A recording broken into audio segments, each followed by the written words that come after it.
जैसा कि आप सब जानते हैं कि दिल्ली में एजुकेशन के क्षेत्र में अरविंद केजरीवाल जी के नेतृत्व में बहुत शानदार काम हुआ है पिछले कुछ वर्षों में, और विशेषकर दिल्ली के सरकारी स्कूल देश के दुनिया के एजुकेशन सिस्टम में एक जगह बनाते जा रहे हैं। और एक तरफ जहां अरविंद केजरीवाल जी ने प्राइवेट स्कूलों में मनमानी फ़ीस बढ़ोतरी और फीस वसूली इसको लेके लगाम कसी और बहुत बढ़ी हुई फ़ीसें वापस भी कराई, वहीं सरकारी स्कूलों के लिए इंफ्रास्ट्रक्चर देना, टीचर्स की ट्रेनिंग देना और लगातार टीचर्स को सम्मान देना, टीचर्स के साथ मिलके उनकी समस्याओं को दूर करना, प्रिंसिपल्स को समझना, उनकी समस्याओं को दूर करना, उस पर बहुत शानदार काम हुआ। तो आज दिल्ली के सरकारी स्कूल देश के टॉप रैंकिंग सरकारी स्कूलों में आने लगे हैं। मुझे बताते हुए बहुत खुशी हो रही है, हालांकि आप लोगों ने उसको छापा भी है, अखबारों में छपा भी है कि दिल्ली के सरकारी स्कूल की जब बात होती है तो देश के टॉप रैंकिंग स्कूलों में अब एकदम टॉप में हैं। अभी एजुकेशन वर्ल्ड की तरफ से जो रैंकिंग देश के स्कूलों की जारी होती है उसमें सरकारी स्कूलों में टॉप 10 स्कूलों में से 5 दिल्ली के सरकारी स्कूल हैं। यानी कि देश के टॉप स्कूलों की रैंकिंग में सरकारी स्कूलों में टॉप 10 स्कूलों में से 5 दिल्ली के हैं। ये हमारे लिए, केजरीवाल जी के लिए, हमारी टीम एजुकेशन के लिए बहुत गर्व की बात है। और ये हमारी उपलब्धि नहीं है, मैं मानता हूँ ये दिल्ली के पूरे शिक्षा विभाग के अधिकारियों की, 1000 से ज़्यादा हमारे प्रिंसिपल्स की, हमारे करीब 50 से 60 हज़ार जो टीचर्स काम कर रहे हैं दिन रात, उनकी, बच्चों की, पेरेंट्स की, सबकी उपलब्धि है, सबकी मेहनत का नतीजा है। लेकिन विशेषकर जो 5 स्कूल टॉप रैंकिंग में आए हैं, टॉप 10 में 5 हमारे स्कूल शामिल हैं, उनका मैं एनालिसिस कर रहा था। उनमें से आप देखेंगे तो 2 द्वारका में हैं, एक रोहिणी का सरकारी स्कूल है, एक सूरजमल विहार का सरकारी स्कूल है, एक यमुना विहार का सरकारी स्कूल है। यानी कि ईस्ट दिल्ली से लेके साउथ दिल्ली से लेके वेस्ट दिल्ली तक हर क्षेत्र में, यहाँ तक कि ईस्ट दिल्ली जैसे चुनौतीपूर्ण इलाकों में जहाँ सरकारी स्कूल बहुत ख़राब होते थे पहले, वहाँ के स्कूल भी अब देश के टॉप रैंकिंग स्कूल्स में आने लगे हैं। यहाँ मैं ये कहना चाहूँगा कि केजरीवाल जी का एक बड़ा लक्ष्य है कि देश को नंबर 1 देखें, और देश को नंबर 1 देखने का एकमात्र रास्ता यह है कि हमारे देश की एजुकेशन दुनिया में नंबर 1 बने।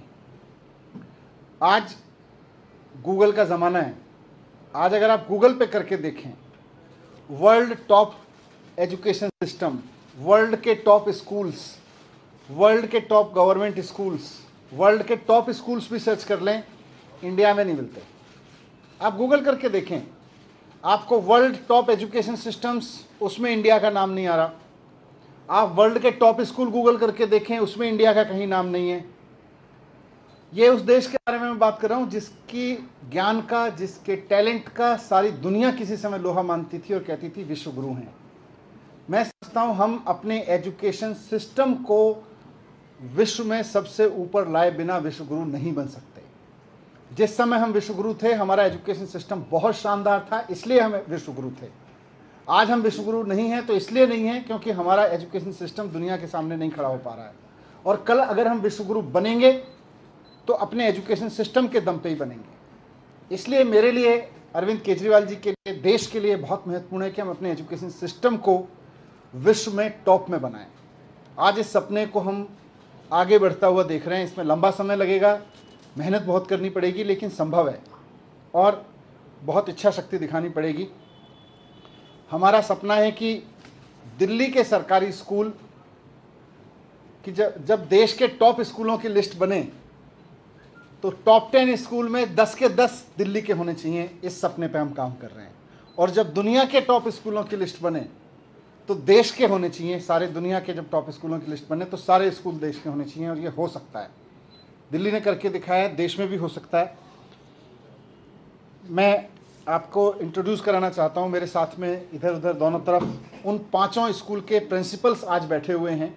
मैंने इनसे काफ़ी लंबी चर्चा की है और इनके साथ बैठ के आज अभी थोड़ी देर पहले हमारी काफ़ी लंबी मीटिंग हुई और हमने ये सपना देखा है कि सिर्फ 5 स्कूल नहीं, अब मैंने इनकी जिम्मेदारी बनाई है कि ये दिल्ली के 100 स्कूल को अपने जैसा बनाएंगे और दिल्ली के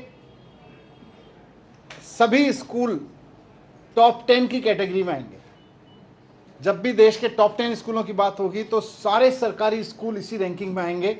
इसकी जिम्मेदारी मैंने इनको लगाई है कि 5 स्कूल आप कर सकते हो, ये इन्होंने करके दिखाया है।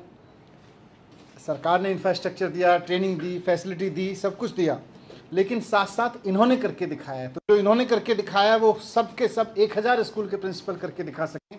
इसका पूरा एक ट्रेनिंग प्रोग्राम हमने बनाया है। हर एक स्कूल के लिए, प्रिंसिपल के लिए ट्रेनिंग प्रोग्राम बनाया आज हमने, और सारे बड़े लेवल पे ट्रेनिंग देंगे ताकि इंडिया की रैंकिंग वर्ल्ड में बढ़ने लगे और दिल्ली की रैंकिंग इंडिया में और ज़्यादा बढ़ने लगे। मैं आपको थोड़ा सा परिचय करा देता हूँ, फिर इनसे रिक्वेस्ट करूँगा कि 2-2 मिनट अपनी बात रखें कि कैसे इन्होंने काम किया और कैसे देश का टॉप स्कूल बनाया। इसमें सबसे पहले HR शर्मा जी हैं, जिनका द्वारका सेक्टर 5 में स्कूल है। इनका स्कूल टॉप 10 में नंबर 9 पर आया है। इसके बाद द्वारका सेक्टर 10, पहला इनका सेक्टर 5 था शर्मा जी का, सेक्टर 10 द्वारका में डॉक्टर अतुल कुमार जी हैं। इनका स्कूल नंबर 1 है देश भर में, और सिर्फ इस साल नंबर 1 नहीं है, 4 साल से इनका स्कूल नंबर 1 चल रहा है। यहाँ मैं ये भी बताना चाहता हूँ कि 2015 से पहले दिल्ली के स्कूल की रैंकिंग में कहीं जगह नहीं थी। 2015-16 में पहला स्कूल आपका आया, 2016-17 में पहला स्कूल आपका आया टॉप 10 में, और धीरे धीरे अब हमारे 5 स्कूल टॉप 10 की रैंकिंग में हैं। तो अतुल जी हैं, यमुना विहार के प्रधानाचार्य जी हैं हरीश कुमार जी, इनका स्कूल नंबर 2 पर आया है टॉप 10 की रैंकिंग में। सेक्टर 11 रोहिणी के विपिन जी हैं, साथ में इनका स्कूल नंबर 9 पर है। और सूरज विहार से राजपाल जी हैं, इनका स्कूल टॉप 10 में नंबर 10 पर है। अच्छी बात यह है कि केजरीवाल जी के जो इनिशिएटिव हैं, कहीं ना कहीं उनका बेनिफिट सबको मिला है। आज मेरे पास जो टॉप 10 में से टॉप 5 स्कूल बैठे हैं यहाँ, इन सबको सरकार की तरफ से, केजरीवाल जी की तरफ से IIM में ट्रेनिंग दिलाई गई, IIM अहमदाबाद में ट्रेनिंग दिलाई गई स्कूल लीडरशिप की। कैम्ब्रिज यूनिवर्सिटी की ट्रेनिंग दिलाई गई, और भी बहुत सारी ट्रेनिंग दिलाई गई। तो ये सारी ट्रेनिंग जो हम करा रहे हैं, तो कैम्ब्रिज की ट्रेनिंग का, IIM की ट्रेनिंग का कहीं ना कहीं इनको फ़ायदा मिला, और आज ये अपने स्कूलों को सर्वश्रेष्ठ बनाने में कामयाब रहे। मैं रिक्वेस्ट करूंगा एक एक करके सभी साथियों से कि अपने स्कूल में आपने क्या ऐसा विशेष किया जिससे आपका स्कूल टॉप 10 में बना, उस पर थोड़ा सा यहाँ विचार रखें। वहीं से शुरू कर सकते हैं शर्मा जी। अच्छा, तो थोड़ा हम फिर आगे पीछे हो सकते हैं, इधर हो सकते हैं। आप ऐसे इधर आ जाएं शर्मा जी, एक एक करके चेयर चेंज कर लेंगे। आइए,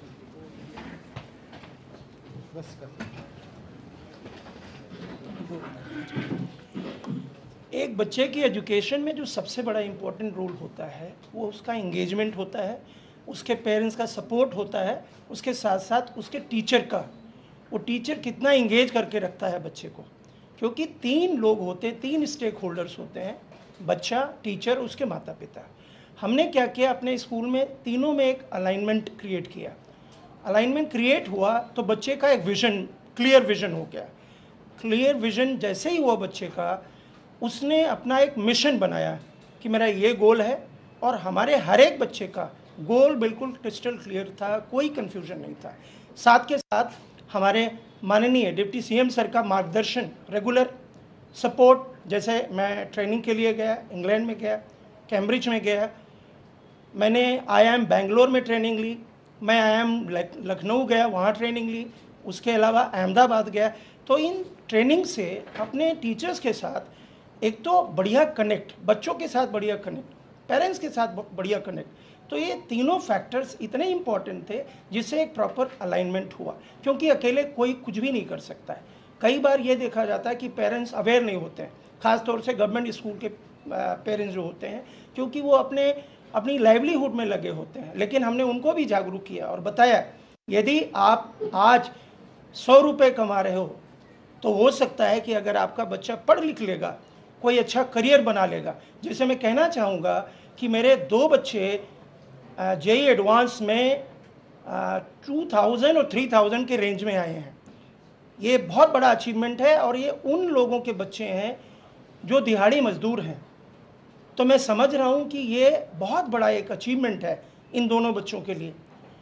इसी तरह हमारे जो दूसरे बच्चे हैं वो कई तमाम पुअर बैकग्राउंड के हैं, लेकिन उनका विजन क्लियर है, उनका सपना है और उस सपने को साकार करने के लिए हम हमेशा तत्पर रहते हैं। Thank you Sharma ji. मैं अतुल जी से रिक्वेस्ट करूँगा। सभी साथियों को मेरा नमस्कार है। मैं अपने अनुभव को जो आपके सामने रखना चाहता हूँ। कोई भी कार्य के लिए आत्मबल का होना बहुत जरूरी है। जैसा कि हमारे दूसरे साथी ने भी आपको कहा कि हम लोग एज ए प्रिंसिपल काफ़ी 2014 से पहले से भी हम लोग स्कूलों में काम कर रहे थे, लेकिन आत्मबोध नहीं था, आत्मज्ञान भी नहीं था, कॉन्फिडेंस भी नहीं था। मैं साधुवाद देना चाहूँगा अपने सम्मानित डिप्टी सीएम साहब, मिनिस्टर साहब का, उन्होंने शिक्षा के प्रति अपने लगाव को हमारे अंदर अभिभूत किया। हमें जो ट्रेनिंग मिली गई IIM अहमदाबाद से, कैम्ब्रिज से, उसके बाद में आत्मबोध हुआ कि हम लोग बहुत कुछ कर सकते हैं। जो भावना पहले नहीं थी वो काफ़ी भावना आई। उस लीडरशिप को, सर से जो लीडरशिप आई, उस लीडरशिप को अपने आत्मबल के साथ हमने अपने टीचर्स में हस्तांतरित किया। सबसे पहले जो शुरुआत हम लोगों ने करी टीचर और आपस में बात करके कि स्कूल के अंदर सकारात्मक माहौल, किसी के लिए, चाहे वो टीचर हो, चाहे वो बच्चा हो या कोई पेरेंट्स हो, नहीं शब्द, नो शब्द नहीं है। सबको आत्मसात करना है, सबसे बात करनी है, सबको समझना है। सबसे पहले हम लोगों ने बच्चों के प्रोफाइल, एडमिशन की सेशन की शुरुआत होती है तो बच्चों के प्रोफाइल हमने बच्चों से भरवाए कि उनके घर की परिस्थितियाँ क्या हैं, पारिवारिक परिस्थितियाँ क्या हैं, सामाजिक परिस्थितियाँ क्या हैं और वो भविष्य में क्या करना चाहते हैं। 1 सप्ताह तक ऐसे कार्यक्रम को हम लोग चलाते हैं और बच्चों में को कनेक्ट करते हैं। जब बच्चों को हमें पता चल जाता कि बच्चों को नीड कहाँ है, उस बच्चों से बात करके एक्स्ट्रा टाइम देना, उनकी परिस्थितियों को समझना और बियॉन्ड स्कूल आवर, शिक्षक और टीचर और हम सभी उनके परिस्थितियों को समझते हुए, ऐसा नहीं कि 2-2:30 बजे तक बच्चों को पढ़ाना है। यदि बच्चों की नीड है और 6 बजे तक रुक सकता है तो सब किसी की भी ड्यूटी लगाते हैं और कोई भी टीचर स्वेच्छा से, खुशी से स्कूल के अंदर होते हैं और बच्चों को हम लोग सपोर्ट करते हैं जो जिस चीज़ की प्राप्ति उनके घर में नहीं हो सकती। इसी का परिणाम है कि हमारे पास अभी इसी साल की जो परीक्षा के जो परिणाम आए हैं, मोहम्मद फैज़ हैं जो जी एडवांस में, जिनके पिताजी प्लम्बर हैं और काफ़ी एडवांस उनको अच्छे नंबर आए हैं और अभी कॉलेज तो पता नहीं चल रहा है, अभी कार्यक्रम पता चल जाए कौन सा IIT उनको मिला है, लेकिन हाई रैंक के साथ तकरीबन 600 रैंक के अंदर उनके कैटेगरी में उनका रिजल्ट आया है। साथ ही एक श्याम कौशिक हैं जिनके पिताजी केवल ट्यूटर, प्राइवेट ट्यूटर का काम करते हैं, डेली बेसिस का ही काम है, कोई परमानेंट उनका काम नहीं है। उनका बेटा भी 456 रैंक के साथ जी एडवांस में अच्छे कॉलेज IIT मिलने की संभावना है। साथ ही साथ 9 बच्चे हमारे MBBS नीट के एग्ज़ाम को क्लियर किया, जिसमें से 3 500+ वाले बच्चे हैं, जिसके नाम मैं आपको बताना चाहूँगा। साहिल है, वंस अगेन उनका पिता गार्ड है केवल एक। साथ ही साथ एक आपको राहुल शर्मा है, उनके पिताजी भी जो है वो क्लास 4 के ही हैं और वो बच्चा भी मेडिकल में कम्पीट किया है और अच्छे कॉलेज की संभावना है। साथ ही साथ आपको जानकर खुशी हुई कि इसी साल उस स्कूल से जो बहुत एक परंपरा से अच्छी व्यवस्था चल रही है, एक दूसरे की समझ है, पूजा झा हैं जो IAS सिविल सर्विस में 82 रैंक लाए हैं और जिनके पिताजी एक गुड़गांव के प्राइवेट फर्म में PN की जॉब में। तो ये बहुत ही रूपांतरण हुआ है और जो भी मैं आपको बोल रहा हूँ वो दिल से बोल रहा हूँ और इसको आप वेरीफाई कर सकते हैं, स्कूल में विजिट कर सकते हैं। बहुत बहुत धन्यवाद। Thank you. इनका सबसे बड़ा अच्छी चीज़ जो मैं अभी डिस्कस कर रहा था, मुझे ये लगी कि हर साल बच्चों को सेशन शुरू करने से पहले 1 हफ्ता पढ़ाते नहीं हैं। हर एक टीचर को इन्होंने अपनी टीम में कहा हुआ है कि पहले बच्चों से इंटरेक्ट करो, पढ़ा तो बाद में लेंगे। पूरे हफ्ते बच्चों को जानना, उनके परिवार को जानना, उनके स्तर को जानना, समझना, इन्होंने पूरा मिशन बना रखा है कि हम पढ़ाते नहीं हैं।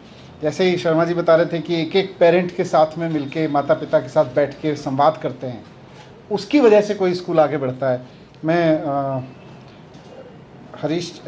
विपिन भाई से कहूँगा। विपिन जी सर, मेरा सबसे ज़रूरी हम थ्योरी पे काम करते हैं कि ओनरशिप होनी चाहिए, किसी भी काम को करते हैं तो एज स्कूल लीडर मैं अपने स्कूल को ओन करता हूँ, और वही चीज़ मैं अपने टीचर्स के साथ भी शेयर करता हूँ कि हम इसको अपना समझेंगे तो अपना बेस्ट करके देंगे। तो हर एक जो भी स्टेक होल्डर स्कूल के अंदर है वो अपने जो ड्यूटी है असाइन, वो ड्यूटी को तो करता ही है, साथ ही साथ उसके अंदर एक ऐसी भावना हो गई है कि ये अगर हम इन बच्चों के लिए कुछ कर पाए तो ये हमारे लिए या हमारे परिवार के लिए भी अच्छा होगा, तो वो ज़्यादा डिवोशन के साथ काम करते हैं। तो उसका नतीजा ये है कि जैसे अगर जेईई मेंस की बात करें तो पिछले सालों में भी हमारे बच्चे बहुत सारी संख्या में जेईई मेन, एडवांस, नीट में होते हैं। तो हमारी भी एक बच्ची ने लास्ट ईयर 2021 में उसकी नीट में 11 रैंक आई थी और अभी वो एम्स में मेडिकल कर रही है, तमन्ना।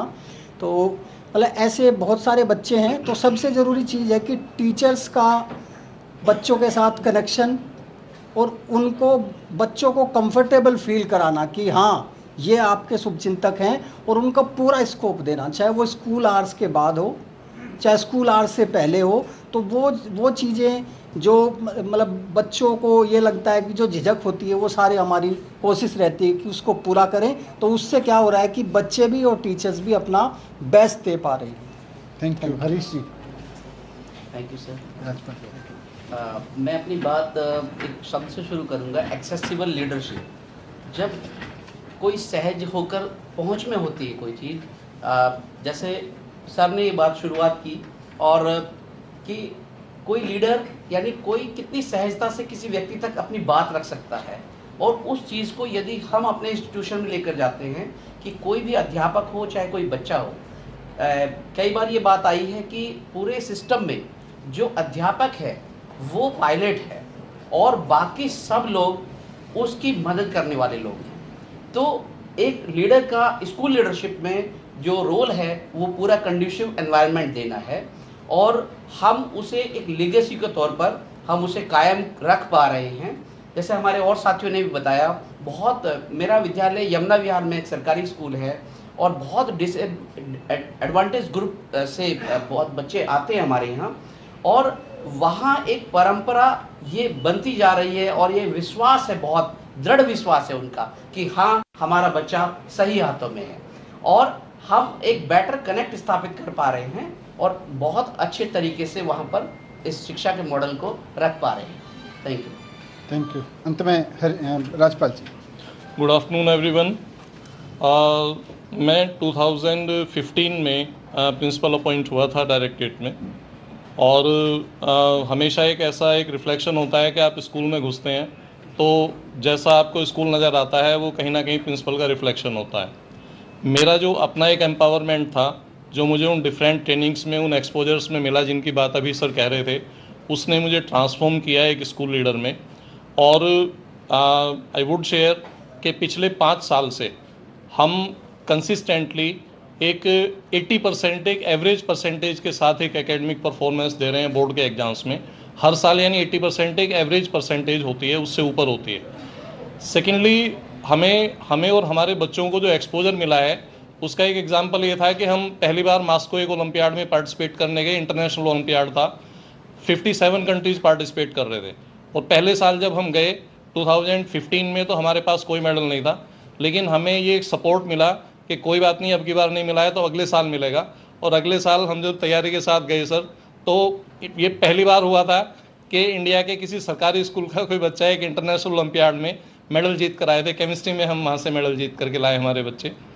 दूसरे जेईई और नीट का जहाँ तक बात है, ऑन एन एवरेज लगभग हर साल 70 की स्ट्रेंथ में 20 से ज़्यादा बच्चे हमारे स्कूल से ऐसे होते हैं, लगभग 24, 25, 22, 23, जो हर साल क्वालिफाई कर रहे होते हैं। इस साल भी एक 2017 का एक बच्चा पास आउट है हमारा, वो अभी इंडियन फॉरेन सर्विसेज में सेलेक्ट हुआ है यूपीएससी क्वालिफाई करके। पिछले साल एक इस कंट्री का एक बड़ा प्रतिष्ठित एग्जाम है किशोर वैज्ञानिक प्रोत्साहन योजना, जिसमें बड़े रेयर केस में बच्चे सेलेक्ट हो पाते हैं। पिछले साल भी हमारा एक बच्चा सेलेक्ट हुआ था, इस साल भी हमारा एक बच्चा उसमें सेलेक्ट होकर के गया है। मोर ओवर 2 चीज़ों पर एक काफ़ी फोकस करता हूँ मैं अपने स्कूल के अंदर। पीछे मेरे पास एक स्कूल में एक बार मैंने सर्वे किया तो लगभग 90 से 100 के बीच में ऐसे बच्चे थे कि जो एक सिंगल रूम हाउस में रहते थे, यानी वही उनका बेडरूम है, वही उनका स्टडी रूम है, वही किचन है, सब कुछ वहीं पर है। तो हमने उनको कन्विंस किया कि आप 6 बजे तक शाम को स्कूल में रहिए, लाइब्रेरी रूम्स आपके लिए ओपन रहेंगे, आप यहाँ पर पढ़िए। और पेरेंट्स को कन्विंस किया कि आप शाम को जब काम करके वापस लौटते हैं तो आप अपने बच्चों को पिकअप करके वापस जा सकते हैं। बिलीव मी, उन बच्चों की परफॉर्मेंस का मतलब वो एक तरह से सोने के लिए घर जाते थे बस। तो हमारा स्कूल काफ़ी हद तक उस चीज़ को कंपनसेट कर पाता था, क्योंकि मोस्ट ऑफ द स्टूडेंट्स वो हमारे पास एक जो इकोनॉमिक स्टेटा है, लोअर सोशल इकोनॉमिक स्टेटा है, वहाँ से आते हैं बच्चे। दूसरे एक हेल्थ का एक इशू था, तो at the beginning of the session हमने एक बार बच्चों का हाइट, वेट, हीमोग्लोबिन का एक डेटा कलेक्ट किया, तो यू वुड बी सरप्राइज कि 70% से ज़्यादा बच्चे अंडरवेट थे सर स्कूल में। और उसके लिए फिर पेरेंट्स को कनेक्ट करने के बाद हमने फिर शुरू किया कि सुबह 7:30 बजे हमारे पास आते हैं, तो 9 बजे उनका एक ब्रेकफास्ट का 10 मिनट का ब्रेक होता है स्कूल में, और उसके बाद फिर 11:30 पौने 12 बजे जो उनका लंच का टाइम है वो लंच होता है। तो हेल्थ के फ्रंट पर इसके हमें 2-3 महीने के अंदर काफ़ी एनकरेजिंग रिजल्ट मिले कि उन बच्चों का हेल्थ स्टेटस काफ़ी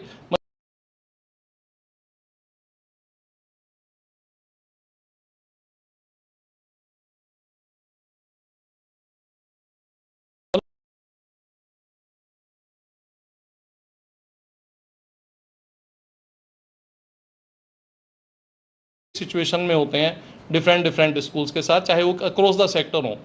अभी तो ये गवर्नमेंट स्कूल्स के रैंकिंग की बात है, हमारी रैंकिंग जब प्राइवेट स्कूलों के साथ भी compete होती है तो उसमें भी दिल्ली में गिने चुने से प्राइवेट स्कूल होते हैं जो हमारे साथ compete कर रहे होते हैं, अदरवाइज वो भी वे बिहाइंड होते हैं। मैं मतलब आपको सरप्राइज होगा इस बात को सुनकर के कि सेक्टर 10 का जो स्कूल है उसका पिछले साल जो क्वालिटी इंडेक्स था, आउट ऑफ 500 में से 450 एवरेज मार्क्स थे स्कूल के, 450.59 एवरेज था 500 में से सर हर एक बच्चे का, जो स्कोर वो बच्चा कर रहा था 12वीं के बोर्ड के एग्जाम में। तो we have a plenty of stories जहां बच्चे कॉन्फिडेंस के साथ चंद्रयान में, कुड यू बिलीव, चंद्रयान में जो बच्चा सर फ्यूल पे जो बच्चा काम कर रहा था वो हमारे स्कूल का प्रोडक्ट था। तो the way it is transforming the families, हमें ऐसा लगता है कि हम काफ़ी हद तक सक्सेसफुल हो रहे हैं, एंड वी बिलीव कि अगले साल यहाँ पर आपको एक बहुत लंबी लाइन हमारे जैसे लोगों की बैठी हुई मिलेगी। Thank you.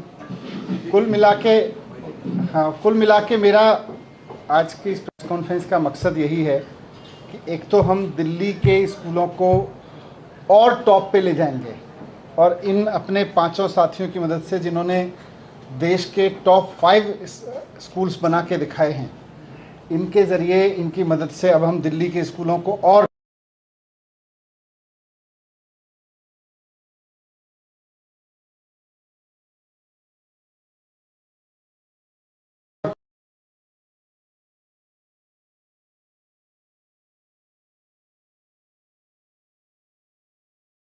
अगर सरकार सीरियस हो और सरकार थोड़ी सी मदद अपने प्रिंसिपल्स और टीचर की कर दे तो हो सकता है। देश भर में बहुत सारे प्रिंसिपल्स, बहुत सारे टीचर्स बेताब बैठे इस चीज़ के लिए कि अगर हमारी सरकार हमको थोड़ी सी मदद कर दे तो हम अपने स्कूल सिस्टम को शानदार बना सकते हैं। और अगर हमने देश भर में ये मिशन चला दिया कि सरकारें प्रिंसिपल्स की मदद करने लगें, सरकार टीचर्स की मदद करने लगें। आज मेरे और इनके बीच रिश्ता, केजरीवाल जी के और उनके बीच रिश्ता यह है कि हम इन पे भरोसा करते हैं। ये सरकार ऐसी सरकार है जो अपने प्रिंसिपल्स पे भरोसा करती है, टीचर्स पे भरोसा करती है, उनको कहती है आपको जो करना है करो, हम आपके साथ खड़े हैं। तो इन्होंने करके दिखा दिया। देश भर में और भी बहुत सारे प्रिंसिपल्स हैं, टीचर्स हैं जो करके दिखा सकते हैं। बस ये है कि इनको मौका दिया जाए। देश भर के प्रिंसिपल्स को अगर मौका मिलेगा, देश भर के टीचर्स को अगर मौका मिलेगा, तो फिर जब आप गूगल करेंगे तो इंडिया का education school system world ranking में टॉप पे आएगा। Thank you. Gopal Italia has been detained by Delhi police. He was at NCW. देखिए, जो लोग गोपाल इटालिया को डिटेन कर रहे हैं उनके पास सिर्फ इतनी राजनीति है, उनको स्कूल ठीक करने नहीं आते, उनको बच्चों को पढ़ाना नहीं आता। 27 साल हो गए उनको सरकारें चलाते हुए, उनसे एक स्कूल शानदार नहीं बना। गोपाल इटालिया को इसीलिए अरेस्ट कर रहे हैं क्योंकि उनकी, गोपाल इटालिया ऐसी पार्टी से आता है जिसको स्कूल बनाने आते हैं, बाकी कुछ नहीं है, बाकी ड्रामा है। सब कर लेंगे। प्राइवेट स्कूलों पे सब कब तक नकेल कसी जाएगी, क्या रोड मैप है? सरकारी स्कूलों में तो आपने बहुत बेहतरीन किया, पर प्राइवेट स्कूलों की अभी भी मनमानी चल रही है। प्राइवेट स्कूलों पे जितना संभव है देश में सबसे ज़्यादा नकेल दिल्ली ने कस रखी है, सबसे ज़्यादा। अभी आज थोड़ा स्कूल छापो, उसके बाद में